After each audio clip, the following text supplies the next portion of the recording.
뉴스는 필요 없어 무거운 뉴스만 필요 있어 당신에게 들려주고 싶어 무게 있는 뉴스를 무거운 녀석들이 전해줘 무거운 녀석들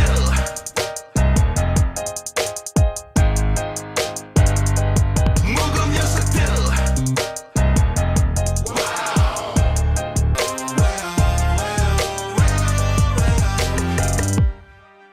무거운 녀석들 가벼운 뉴스 가라 무게 있는 뉴스만 골라서 전해드립니다. 무거운 녀석들! 무거운 뉴스 전해줄 분들입니다. 컴퓨터처럼 빠르고 정확한 시사평론 뱅컴 배정호 세안되겠습니다.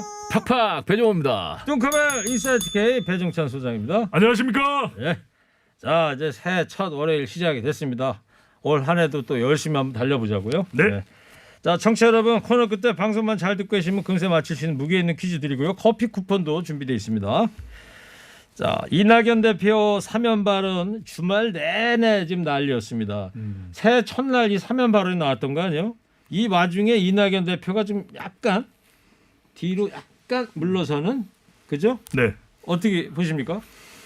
말씀하신 대로 지금 이낙연 대표가 상당히 곤혹스러워하는 그런 표정이에요. 불과 이틀 만에 수습하느라고 예를 쓰는 그런 상황이거든요. 당초에 승부수라고 던졌는데 지금 수습해야 되는 그런 상황인데 평소에 신중한 이낙연 대표. 별명도 있잖아요. 엄중낙연. 네. 그런 대표 모습하고는 전혀 걸맞지 않은 그런 상황인데 신년 기자회견으로 던진 화두거든요. 그러니까 상당히 준비한 화두예요.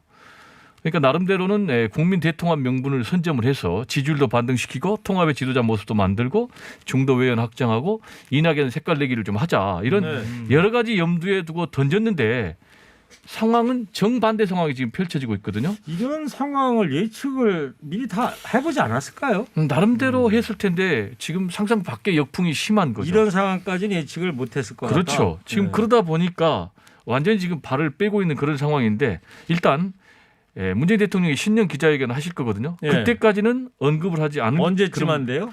그건 아직 날짜는 정해지지 않았는데 1월 달에 하는 건 틀림없습니다. 1월 중순쯤에 한다고 그러던데. 뭐 중순 네네. 전후로 봐야 되겠죠. 뭐 청와대 아는 사람 없어요? 그런 거 날짜 같은 거 물어볼 사람? 문재인 대통령 신임 비서실장이 저에게 전화 오겠죠.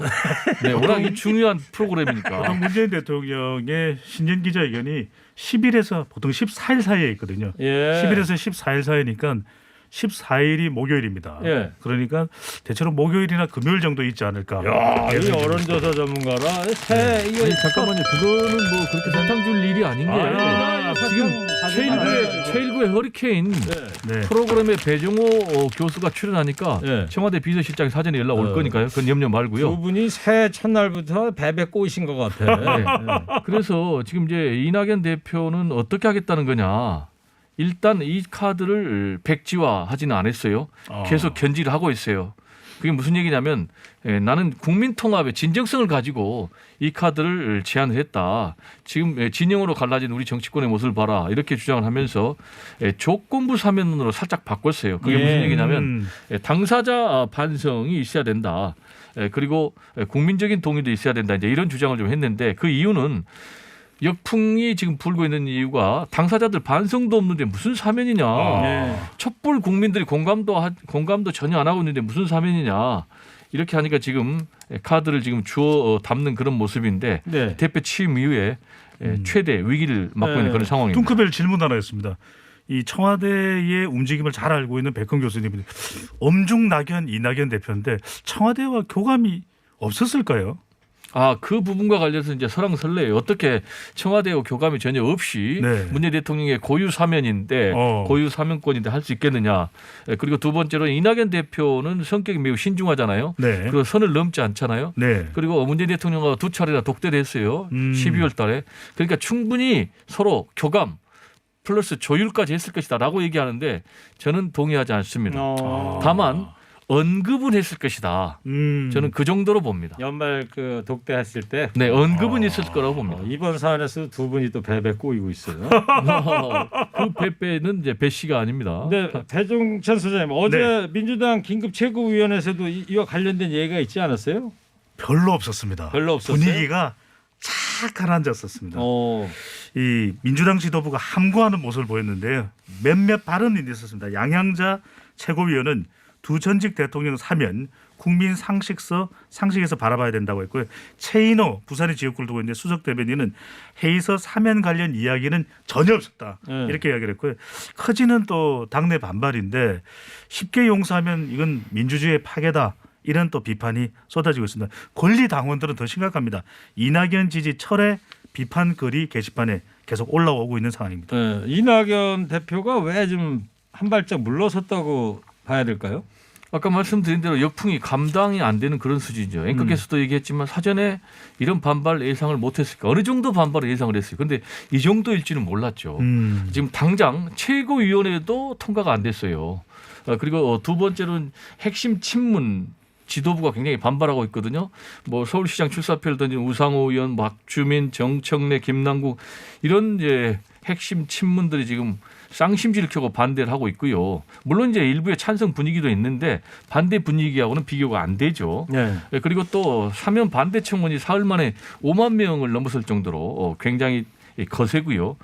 그리고 또 사면 카드의 반대 효과가 지금 나타나고 있어요. 그게 무슨 얘기냐면 대충 뭐 사면 카드를 던진 이유가 국민 통합 그리고 지지율 반등 그리고 야권 분열 이 정도 생각한 것 같아요. 그런데 거꾸로 지금 코로나19 국난 극복에 힘을 모아야 되는데 왜 사면이냐 하면서 오히려 국론이 좀 갈등을 펴는 그런 상황으로 펼쳐지고 있고 그리고 지지율 반등은커녕 지금 친문 지지층이 반발하면서 집토끼까지 지금 날아가는 그런 상황으로 되고 있거든요. 그리고 네. 또 야권 분열을 좀 염두에 둔 것 같아요. 특히 이제 4월 재보선 그러면서 이걸 좀 결집을 좀 반대하겠다는데 거꾸로 지금 여권의 분열 양상이 벌어지고 있거든요. 그래서 지금 상당히 지금 당황하고 있고 지금 또 하나는 대통령 부담을 좀 먼저 나눠주기 위해서 이낙연 대표가 이 카드를 던진 것 같은데 거꾸로 지금 대통령 부담까지 주는 이런 상황이어서 굉장히 지금 이낙연 대표가 힘든 상황이 아닌가. 대선 가도에 가뜩이나 지금 이재명 지사에 비해서 지지율 하락하고 있는데 이 사면 카드 악재로 지금 빨간불까지 켜지고 있는 상황이 아닌가. 예. 이렇게 좀 우려가 됩니다. 국민의힘 쪽 반응은 지금 어떻게 나오고 있는 거죠? 예, 주호영 원내대표가 입장을 밝히고 있는데 양면 전략입니다. 하나는 이낙연 대표가 또 유력 대선 후보고 더불어민주당 대표니까 공격을 하고 있고 또 문재인 대통령을 압박해서 아니 이야기가 나온 만큼 빨리 사면을 해달라 이런 요구를 하고 있는데요. 주호영 원내대표는 이낙연 대표를 향해서는 뱉은 말에 책임져야 한다. 사면을 가지고 장난쳐서는 안 된다. 선거에 이용하지 말라라고 경고를 하고 있고요. 문재인 대통령 향해서는 이게 대통령과 교감 없이 나올 이야기냐. 그런 만큼 사면 이야기가 나온 만큼 문재인 대통령이 결단해서 빨리 사면을 해달라. 예. 이렇게 또 압박하는 모양새를 취하고 있습니다. 그래요. 새해 언론사에서들 다들 이제 여론조사 했는데 한 10군데 여론조사 했는데 8군데가 이재명 지사. 예. 경기지사가 1등으로 7군데. 나오고 있단 말이에요. 그게 이제 이낙연 대표하고 민주당의 이제 경쟁자인 이재명 지사는 이번 사면 논란에 대해서는 지금 입을 닫고 있죠. 입을 닫은 게 아니고 입을 열었어요. 열었어요? 상당히 느긋하게 입을 열었어요. 느긋하게. 말씀하신 대로 연말연시에 전체 여론조사가 10개가 있었는데 그 가운데 7개에서 이재명 1위 그리고 윤석열 총장이 3개에서 1위예요. 이낙연 대표 같은 경우는 한 군데도 1위를 못 났거든요. 그리고 이제 상당히 중요한 포인트가 친문 내지는 민주당 지지 세력들에서도 지금 이낙연 대표를 앞서는 그런 상황이 나왔거든요. 네. 그러다 보니까 이 문제에 대해서는 뭐라고 메시지를 던진다면 자기까지 사면 문제에 대해서 입장을 밝히면 문재인 대통령에게 부담을 주니까 입장 표명을 안 하겠다라고 했거든요. 이 얘기는 뭐겠어요? 내가 굉장히 문재인 대통령이 이렇게 생각한다. 그러니까 친문 지지자들도 나를 더 생각해 주십시오. 라는 계산이 담긴 건데요. 그러면서 또 할 말은 다 했어요. 그게 무슨 얘기냐. 자기는 사면은 대신에 이 기득권 카르텔 청산을 주장을 했거든요. 그리고 또 그것이 민생이다라고 주장을 했어요. 구체적으로는 촛불은 비단 박근혜 전 대통령만 탄핵을 외치는 것이 아니고 불의한 정치 세력은 물론이고 우리 사회 기득권 벽을 무너뜨리라는 명령이다. 라면서 사실상 사면을 반대하는 이런 아주 고단수 수를 던졌습니다. 아 이번 평론 괜찮았어요. 오늘 억지로 주는 것 같은데요? 4개 나가. 4개. 아유 하나 더 갔네. 예. 이제는 우리 정치자에게. 자 그리고 청와대 반응까지 한번 들어볼게요. 어때요 지금? 청와대는 노 코멘트입니다. 노 코멘트. 밝힐 입장이 없다. 그리고 이 몇몇 관계자들은 아마 기자 취재에 뭐 살짝 응했던 모양입니다. 네. 이 원칙적인 답변이었습니다. 사면은 원래 건의하면 대통령이 검토하는 것입니다. 이런 답변을 내놨습니다. 네, 알겠어요. 저도 한마디 드리면은 이낙연 대표 같은 사면 문제로 사면 초과에 빠진 거 아닌가 그런 생각이 듭니다. 얘기가 나오는. 괜찮았어요? 예? 최고죠. 사천 좀 최고네요. 주세요, 저도. 네, 드리겠습니다. 두개 받나? 자, 서울 동부구치소 코로나19 확진자 이거 지금 심각한데 누적 환자가 1,000명을 넘겼다고 그래요. 재소자가 전부 몇 명이에요? 2,400여 명 됩니다. 근데 몇 명이 지금 확진된 거죠? 1,000명을 넘었으니까 절반 가까이. 여기에는 이제 교정 인력도 있기 때문에 꼭 재소자만 감염이 된 건 아닙니다. 근데 이 동부구치소와 관련해서는 상당히 논란이 되고 있습니다. 진작 좀 철저한 대응을 했었을 필요가 있고 우리가 잘 알고 있는 저명 저술가 중에서 나는 파리의 택시 운전사 홍세화. 네네. 네.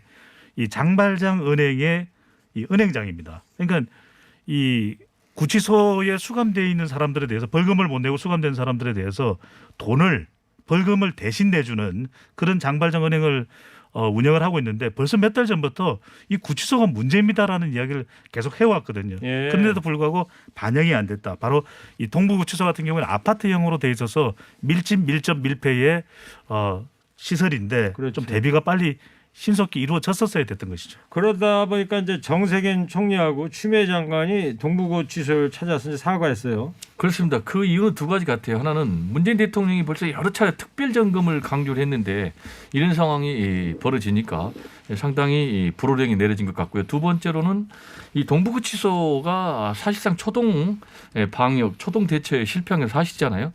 그러다 보니까 자칫 이걸 계속 그대로 갈 경우에는 정부의 방역에 대한 불신으로까지 이어질 가능성이 있기 때문에 지금 정세균 총리가 두 차례나 사과를 했습니다. 그러면서 초동 대처 미흡했다라고 인정을 했고요. 그리고 추미애 법무장관도 두 차례나 사과를 했습니다. 네. 그런데 이제 추미애 법무장관 사과에 대해서 좀 아쉬운 면이 있어요. 그게 무슨 얘기냐면 총리하고 차관이 사과한 이후에나 두 차례 사과를 했거든요. 왜 좀 미리 사과를 하지 않았을까? 물론 본인은 추미애 윤석열 갈등 때문에 상당히 코너에 몰린 상황에서 본인이 또 이슈의 중심에 오면은 오히려 역풍이 불 것이다 라는 그런 감안에서 좀 빠진 것 같은데 결과적으로는 상당히 좀 뒷북 사과를 한 것 같고요. 그리고 이제 이 부분 관련해서는 가장 아쉬운 부분이 교정시설의 책임은 국가, 정부가 분명히 있는 거예요. 그리고 이제 여기는 산밀 취약 지역이잖아요. 밀폐됐죠, 밀집돼 있죠, 밀접하죠. 그런데 왜 이런 것을 사전에 좀 예방적 차원에서 하지 못했을까라는 그래요. 그런 비난의 목소리가 높습니다. 초동 대응이 잘못된 건 분명하고 네. 그러다 보니까 야당의 공세가 지금 화력전이 대단한데 유승민 전 의원이 그 말한 것도 논란이 되고 있어요. 아주 강도 높은 비판을 했는데 논란이 되는 이유는 세월호 사건과 비교를 했습니다. 이 구치소와 요양병원에서 이게 동부구치소를 이야기하고 있죠. 생명과 인권에 대한 심각한 침해가 일어나고 있는데 문재인 정부가 코호트 격리, 이렇게 감염자만 따로 별도로 격리에만 고집하고 이들의 생명과 안전을 방치한 건 구명조끼를 입고 기다리라고 말한 세월호 선장과 무엇이 다르냐고 비판을 했습니다. 예.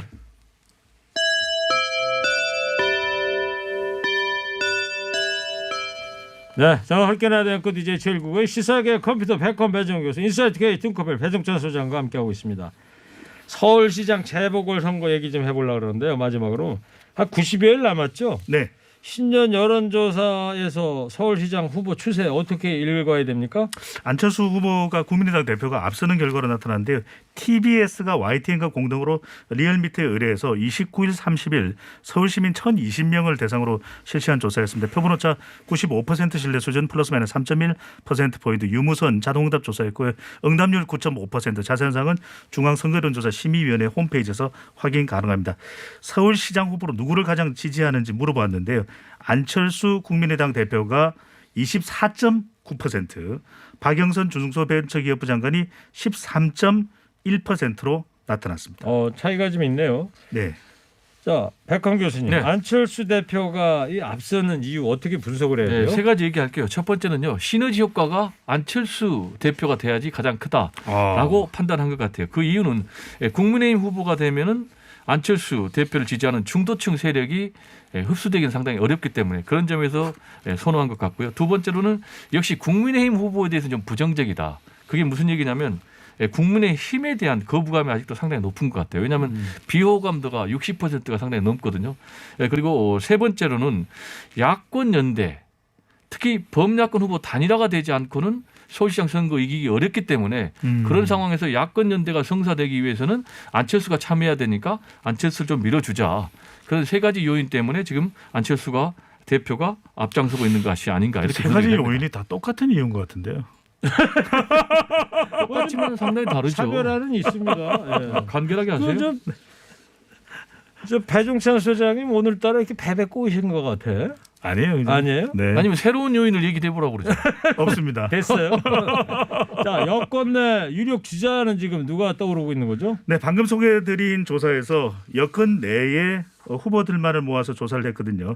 박영선 중소벤처기업부 장관이 가장 높았습니다. 18.1%로 가장 높았고 추미애 법무부 장관이 8.9%로 뒤를 이었습니다. 그 뒤로는 박주민, 우상호 의원 그리고 열린민주당의 김진애 의원 순으로 나타났습니다. 네. 자, 백건 교수님 서울시장 선거 최대 변수 뭐로 봐야 돼요? 뭐 역시 아시겠지만 범야권 후보 단일화가 되냐 안 되느냐예요. 만약에 되면 1대1 구도인데 안 되면은 여야야 3자 대결 구도니까 판세 바뀌고 승패도 완전히 바뀌는 거죠.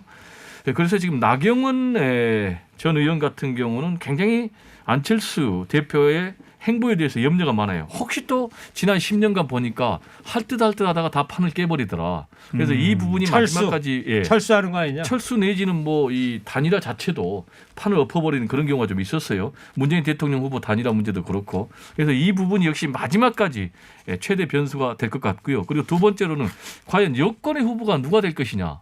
제3의 후보가 될 것이냐 박영선 후보가 될 것이냐. 최근에는 또 김동연 전 부총리 얘기까지 나오고 있는 그런 상황. 그리고 세 번째로는 바람이냐 조직이냐. 이게 무슨 얘기냐면 지금 전반적인 분위기는 야권이 굉장히 좋은 분위기예요. 그게 무슨 얘기냐면 총선 전만 해도 야권을 심판해야 된다고 51%. 아니다. 여권을 심판해야 된다 37%. 그런데 지금 거꾸로 여권을 심판해야 된다고 49%. 그리고 야권을 심판해야 된다는 36%. 역전이 된 거죠. 굉장히 지금? 좋은 네. 상황이거든요. 네. 분위기는 이유는 뭐 부동산 문제가 가장 악재 같고요. 다만 보선은 투표율이 굉장히 낮습니다. 그래서 조직력이 중요합니다. 동원해야 되니까. 그런데 서울시장 선거전 같은 경우 서울의 25개 구청장 가운데 24개가 민주당 구청장이고요. 그리고 시의원, 구의원 95% 정도를 민주당이 장악하고 있습니다. 그렇죠. 그래서 서울시가 그렇죠. 네, 굉장히 앞으로 선거 결과가 아주 치열하게 박빙의 승부가 예상이 됩니다. 하여튼 4월 서울시장 선거 최대 변수를 이제 단일화라고 얘기하셨어요. 중요합니다. 첫 번째 단일화. 요인으로. 단일화 중요한 겁니까? 중요합니다. 네. 단일화. 예. 단일화로 가면 상을 받습니까? 예. 단일화 중요한 것 같아요. 밑줄 몇 개 쳐요. 하나죠. 단일화. 아, 하나니까. 네. 오, 단일화의 밑줄 하나다. 네. 네, 중요하다. 사탕 하나입니까? 작년에 저희 이 무거운 녀석들의 최고 히트 사자성어가 뭐였죠? 자고우면 예. 자고우면 뭔지 아세요? 배 자고 교수님? 오면 예. 네, 좌로도 고민하고 우로도 고민하고. 아닙니다. 좌측의 고기, 우측의 냉면. 네. 그 이따 끝나고 네. 나가서 제가 만약에 고깃집을 모시고 가면 고기 먹을래요, 냉면 먹을래요? 자, 이럴 때 답변하는 사자성어가 있습니다. 뭡니까? 유구무원이다. 할 말이 없네. 간결하게 하시죠. 메뉴는 단일화해야 된다. 자, 청취자 여러분, 방송만 잘 듣고 계셨으면 금세 맞힐 수 있는 무게 있는 퀴즈 드립니다. 서울시장 보궐선거가 석 달이 앞으로 다가왔습니다. 임기 1년짜리 선거지만 대선 전초전이라 불릴 만큼 여야가 사활을 걸고 있습니다. 주요 변수는 코로나 방역의 성패와 야권의 이것이 될 전망인데요. 후보를 하나로 만든다. 통합한다는 뜻이죠. 이게 뭘까요? 뚱커벨 힌트 주세요. 백현 교수님, 후보가 한 사람이 되는 거죠. 여러 명이 한 사람이 되는 거. 세 글자인데요. 단일화를 하세요. 너무 힌트 많이 주지 말고. 배 교수님 너무 시크하다. 예. 우리 심플합니다. 다이렉트. 아니 심플이 아니고 시크하다고요. 시크. 네, 심플. 자, 청취자 여러분, TBS 앱 50원 1회 문자 샵 0951로 정답 보내주세요. 선물 준비되어 있습니다.